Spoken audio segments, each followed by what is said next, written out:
There are things of which the mind understands one part, but remains ignorant of the other. And when man is able to comprehend certain things, it does not follow that he must be able to comprehend everything.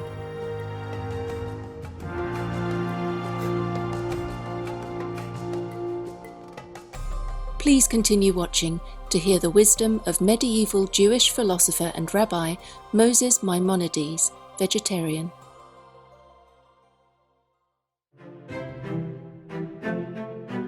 The friendly citizens of impressive Russia like to greet kind visitors like you with "Хорошего дня."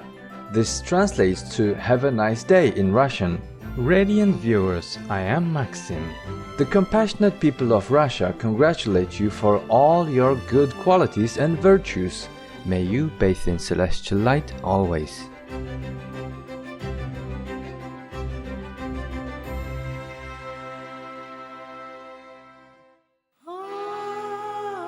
Welcome to Beyond Human Perception, from the Guide for the Perplexed by Maimonides, vegetarian, part 1 of 2 on words of wisdom.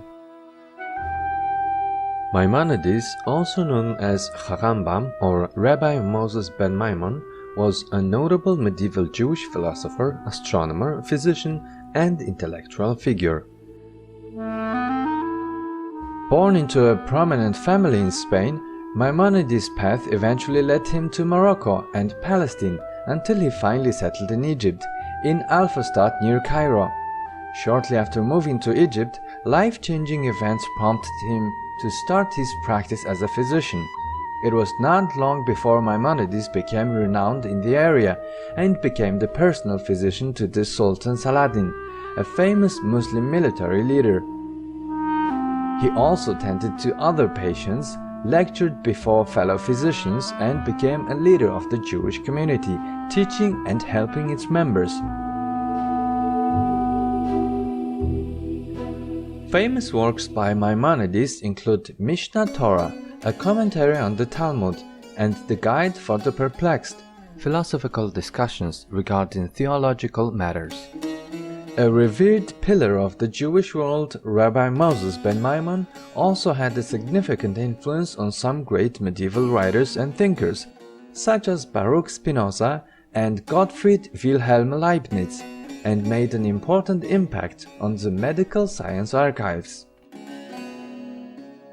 We will now read a selection from Part 1, chapters 27 and 31, in Rabbi Moses ben Maimon's book, The Guide for the Perplexed.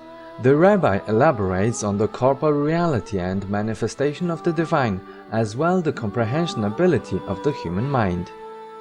Chapter 27.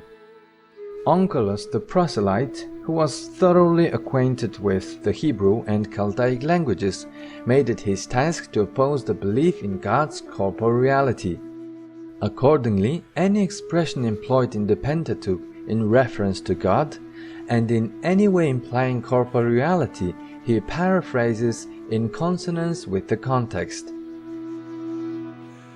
All expressions denoting any mode of emotion are explained by him to mean the appearance or manifestation of a certain light that had been created for the occasion, namely the Shekinah, divine presence, or providence.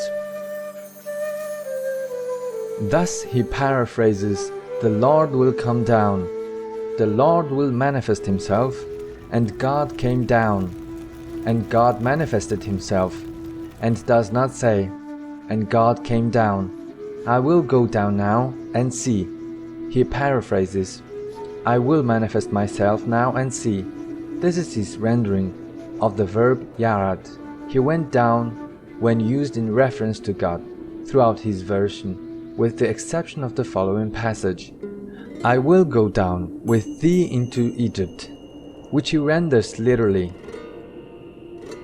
A remarkable proof of this great man's talents, the excellence of his version, and the correctness of his interpretation. By this version, he discloses to us an important principle as regards prophecy. This narrative begins, "And God spoke unto Israel in the visions of the night, and said, Jacob, Jacob, etc. And he said, I am God. etc. I will go down with thee into Egypt. Seeing that the whole narrative is introduced as a vision of the night, Onkelos did not hesitate to translate literally the words addressed to Jacob in the nocturnal vision, and thus gave a faithful account of the occurrence. For the passage in question contains a statement of what Jacob was told, not what actually took place, as is the case in the words, "And the Lord came down upon Mount Sinai." Here we have an account of what actually occurred in the physical world. The verb yarad is therefore paraphrased, "He manifested himself," and entirely detached from the idea of motion. Accounts of what happened in the imagination of man, I mean of what he was told, are not altered, a most remarkable distinction. Hence you may infer that there is a great difference between a communication, designated as having been made in a dream, or a vision of the night, and a vision or a manifestation simply introduced with phrases like, "And the word of the Lord came unto me, saying," "And the Lord spoke unto me, saying." According to my opinion, it is also possible that Onkelos understood Elohim, God, in the above passage to signify angel, and that for this reason he did not hesitate to translate literally, "I will go down with thee to Egypt." Do not think it strange that Onkelos should have believed the Elohim, who said to Jacob, "I am God, the God of thy father," to be an angel, for this sentence can, in the same form, also have been spoken by an angel. Thus Jacob says, "And the angel of God spoke unto me in a dream, saying, Jacob. And I said, Here am I," etc., and concludes the report of the angel's words to him in the following way: "I am the God of Bethel, where thou anointed the pillar, and where thou vowed a vow unto me," although there is no doubt that Jacob vowed to God, not to the angel. It is the usual practice of prophets to relate words addressed to them by an angel in the name of God, as though God himself had spoken to them. Such passages are all to be explained by supplying the nomen regens, and by considering them as identical with, "I am the messenger of God, of thy father. I am the messenger of God who appeared to thee in Bethel," and the like. Chapter 31. Know that for the human mind there are certain objects of perception which are within the scope of its nature and capacity. On the other hand, there are amongst things which actually exist certain objects which the mind can in no way and by no means grasp. The gates of perception are closed against it. Further, there are things of which the mind understands one part but remains ignorant of the other. And when man is able to comprehend certain things, it does not follow that he must be able to comprehend everything. This also applies to the senses. They are able to perceive things, but not at every distance, and all other powers of the body are limited in a similar way.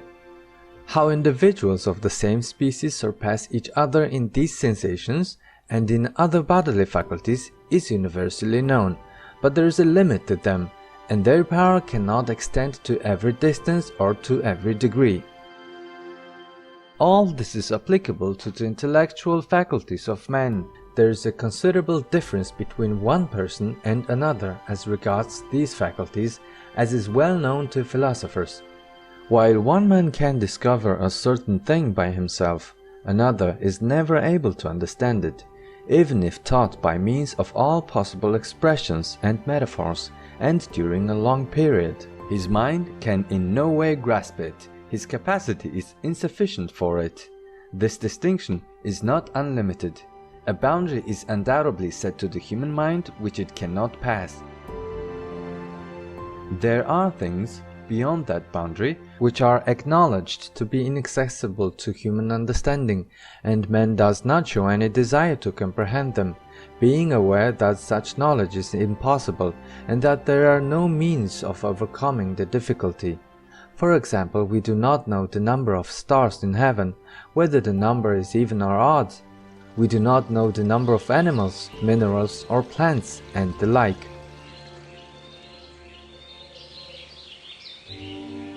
There are other things, however, which man very much desires to know, and strenuous efforts to examine and to investigate them have been made by thinkers of all classes and at all times.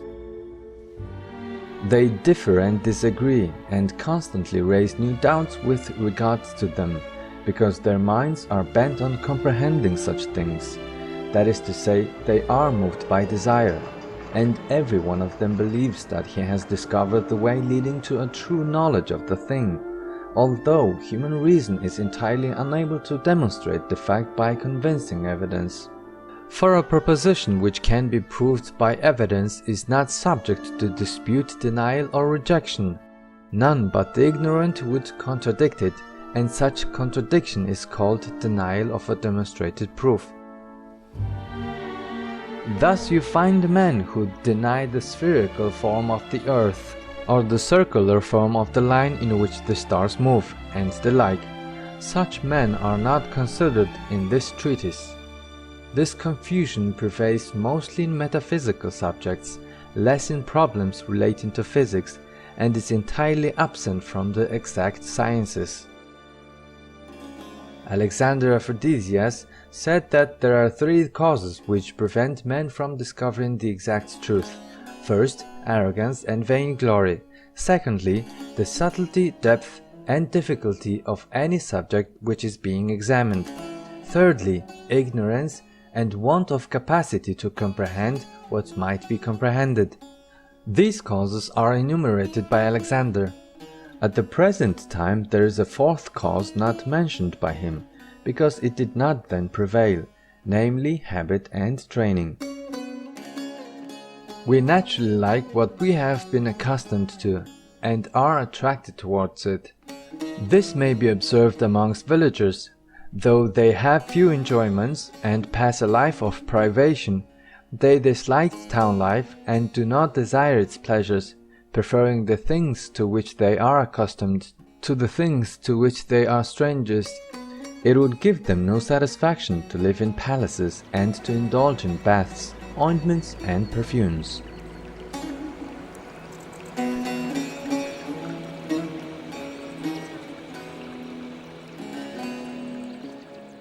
Let us now continue with excerpts from Part 1, chapters 31 and 32, in Rabbi Moses ben Maimon's book, The Guide for the Perplexed, where the philosopher shares further insights about human perception and reason. Chapter 31. We naturally like what we have been accustomed to, and are attracted towards it. This may be observed amongst villagers. Though they have few enjoyments and pass a life of privation, they dislike town life and do not desire its pleasures, preferring the things to which they are accustomed to the things to which they are strangers. It would give them no satisfaction to live in palaces and to indulge in baths, ointments, and perfumes. The same is the case with those opinions of man to which he has been accustomed from his youth. He likes them, defends them, and shuns the opposite views. This is likewise one of the causes which prevent men from finding truth, and which make them cling to their habitual opinions. Such is, for example, the case with the vulgar notions with respect to the corporeality of God and many other metaphysical questions. It is the result of long familiarity with passages of the Bible which they are accustomed to respect and to receive as true, and the literal sense of which implies the corporeality of God and other false notions. In truth, however, these words were employed as figures and metaphors. Do not imagine that what we have said of the insufficiency of our understanding and of its limited extent is an assertion founded only on the Bible, for philosophers likewise assert the same, and perfectly understand it, without having regard to any religion or opinion. It is a fact which is only doubted by those who ignore things fully proved. Chapter 32. You must consider, when reading this treatise, that mental perception, because connected with matter, is subject to conditions similar to those to which physical perception is subject. That is to say, if your eye looks around, you can perceive all that is within the range of your vision. If, however, you overstrain your eye, exerting it too much by attempting to see an object which is too distant for your eye, or to examine writings or engravings too small for your sight, and forcing it to obtain a correct perception of them, you will not only weaken your sight with regard to that special object, but also for those things which you otherwise are able to perceive. Your eye will have become too weak to perceive what you were able to see before you exerted yourself and exceeded the limits of your vision. The same is the case with the speculative faculties of one who devotes himself to the study of any science. If a person studies too much and exhausts his reflective powers, he will be confused and will not be able to apprehend even that which had been within the power of his apprehension. For the powers of the body are all alike in this respect. The mental perceptions are not exempt from a similar condition. If you admit the doubt and do not persuade yourself to believe that there is a proof for things which cannot be demonstrated, or to try at once to reject and positively to deny an assertion, the opposite of which has never been proved, or attempt to perceive things which are beyond your perception, then you have attained the highest degree of human perfection. Then you are like Rabbi Akiva, who in peace entered the study of these theological problems and came out in peace. If, on the other hand, you attempt to exceed the limit of your intellectual power, or at once to reject things as impossible which have never been proved to be impossible, or which are in fact possible, though their possibility to be very remote, then you will not only fail to become perfect, but you will become exceedingly imperfect. Ideas founded on mere imagination will prevail over you.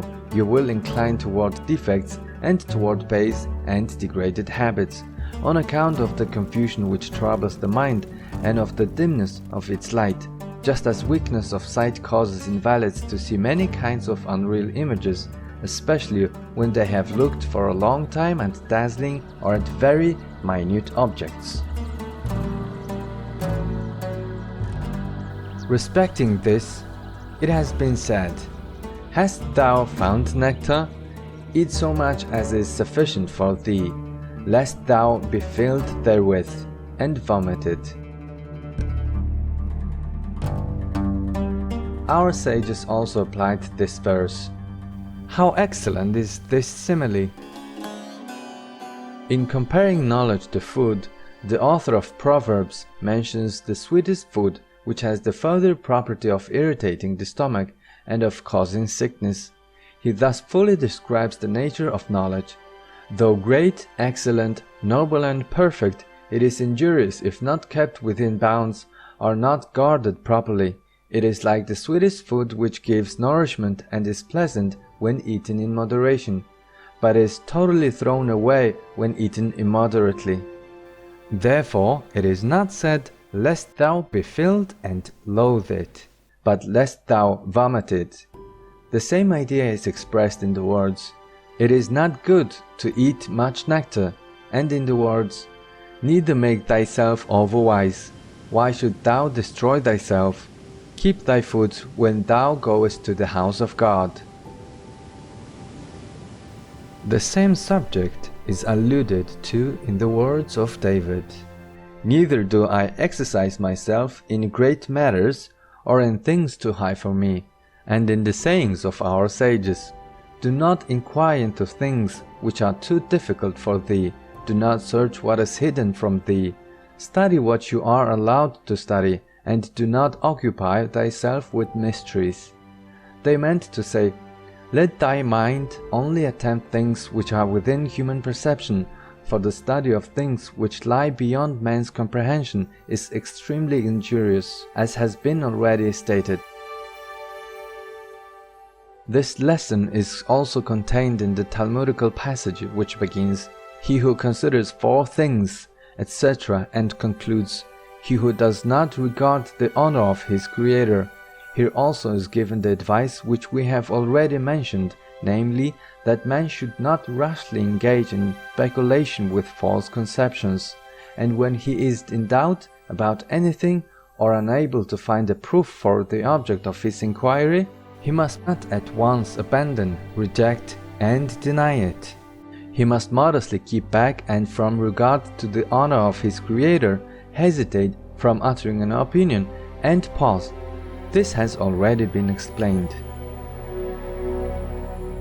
It was not the object of the prophets and our sages in these utterances to close the gate of investigation entirely and to prevent the mind from comprehending what is within its reach, as is imagined by idle people, whom it suits better to put forth their ignorance and incapacity as wisdom and perfection, and to regard the distinction and wisdom of others as irreligion and imperfection, thus taking darkness for light and light for darkness.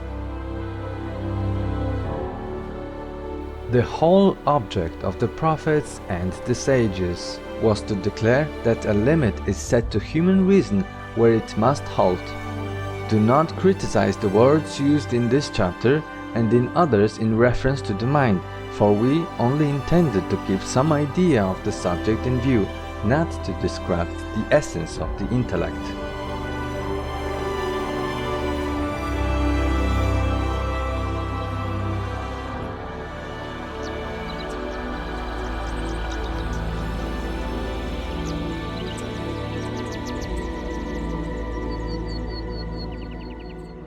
Wise viewers, we appreciate your kind presence for today's Words of Wisdom.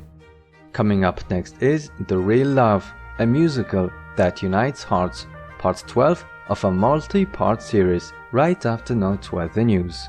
Please stay tuned to Supreme Master Television for more constructive programming. May your compassionate and benevolent choices today be your worthy legacy for our future generations, in God's grace.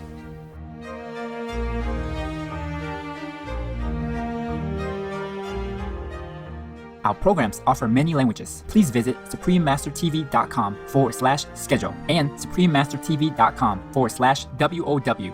Nos programmes offrent plusieurs langues. Veuillez visiter suprememastertv.com/schedule et suprememastertv.com/WOW. Nuestros programas ofrecen varios idiomas. Visiten suprememastertv.com/schedule y suprememastertv.com/WOW. 저희 방송은 다양한 언어를 제공합니다. 다음을 참고하세요. suprememastertv.com/schedule 그리고 suprememastertv.com/WOW.